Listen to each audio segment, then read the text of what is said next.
बहू। जनक पेशे से एक बहुत अच्छी वकील थी, लेकिन कहते हैं ना, बहू कितनी भी बड़ी तोप क्यों ना हो, सास के सामने तो भीगी बिल्ली ही होती है।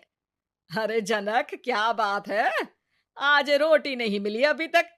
ये तेरा कोर्ट नहीं है जो आज फैसला ना हुआ तो कल की तारीख मिल जाए। रोटी तो रोज वक्त में चाहिए। हाँ। माँ जी, रोटी तो कब की बन गई। मैंने आपको कहा तो खाना खाने के लिए, आपने शायद सुना नहीं होगा। ओहो हो, जज नहीं हूं मैं तेरे कोर्ट की, सास हूं सास। कोई दलील फालतू की मत देना यहाँ। बहुत जानती हूं मैं इन वकीलों को। अपनी बात ऊपर रखने के लिए झूठ बोलने में जरा भी नहीं सोचते। तभी वहां जनक के ससुर आ जाते हैं। अरे भाग्यवान, क्यों बेचारी के काम को कोसती रहती है हमेशा। मैं भी तो था वहां जब ये आई थी तुझे रोटी खाने को बुलाने के लिए। सास को तो अब गुस्सा आ जाता है कि कैसे किसी ने बहू की साइड ले ली। अरे वाह जी वाह, वो तो मैं जानती थी कि कोई ना कोई गवाह तो ये पेश कर ही देगी। पर मैं तो अब सीधा खाना खाकर सोने जाऊंगी। मुझे आदत नहीं है किसी से बहसा बहसी करने की। पता नहीं कैसे ये वकील इतना दिमाग लगाकर खुद तो झूठ बोलते ही हैं, साथ में झूठे गवाह भी ले आते हैं। जनक को सास के ताने सुनने की अब आदत सी पड़ जाती है। एक दिन जनक वकील की ड्रेस पर काला कोट पहनकर कोर्ट के लिए निकल ही रही होती है कि अरे कहाँ चली काला कौवा बनकर? टोक दिया ना। अब कोर्ट तो वकील वाली ड्रेस पहनकर ही जाऊंगी ना। वाह भाई वाह, दामिनी तो मैंने भी देखी है। सन्नी पाजी ने ऐसा ही कोट पहना था और कहा था कि तारीख पर तारीख, तारीख पर तारीख। मतलब कि कोई बात करनी है तो बोलिए, वरना वक्त नहीं है मेरे पास खराब करने के लिए। अरे पता नहीं तुझ में क्या देखा मेरे बेटे ने, सारा दिन वकीलों वाली बहस करती है, भोली भाली सास के साथ। अच्छा सुन, जो इतनी बहस मेरे आगे करती है ना, जरा अपने बॉस से कर ले, जो 1 साल भी ना हुए तेरी शादी को और काले कपड़े पहना दिए। अंदर जा और लाल कोट पहन कर आ, पता तो चले कि नई नवेली शादी हुई है। अरे माँ जी, कोर्ट में मेरा बॉस क्या करेगा? ये तो पूरे देश की ड्रेस है वकीलों के लिए। लेकिन सास तो ठहरी सास। अच्छा, तो कोई जरूरत नहीं है 2-4 साल कोर्ट जाने की। शादी थोड़ी पुरानी हो जाए तब इजाजत दे दूंगी मैं तुझे काले कपड़े पहनने की।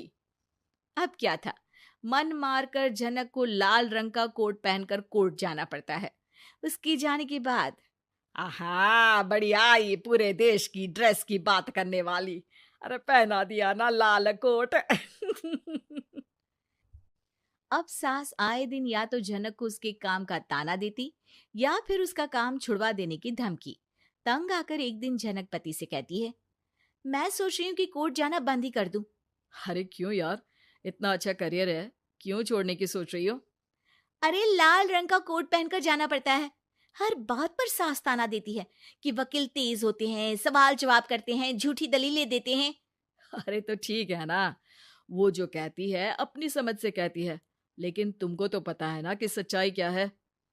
जनक को पति की बात से हौसला मिलता है कि तभी घर पर कुछ लोग आ जाते हैं।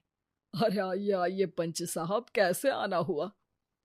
अरे भाई साहब, सुना है कि आपकी बहू वकील है। तभी वहां सास आ जाती है।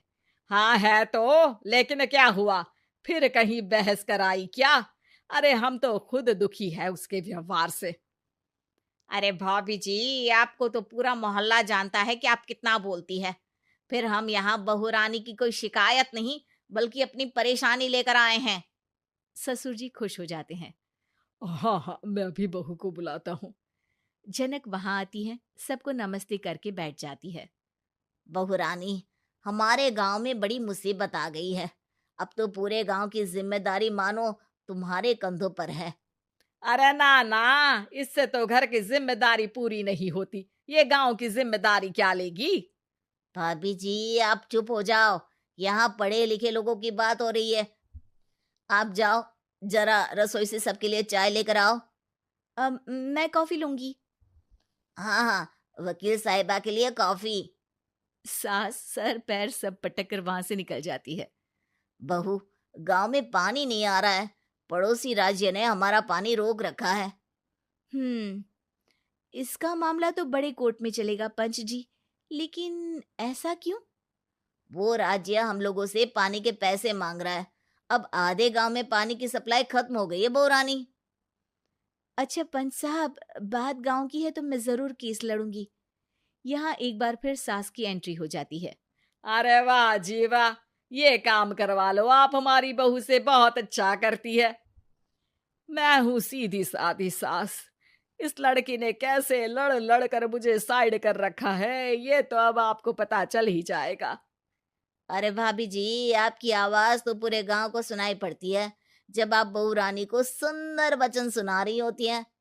अरे वकील बहू मिली है, फक्र करो फक्र।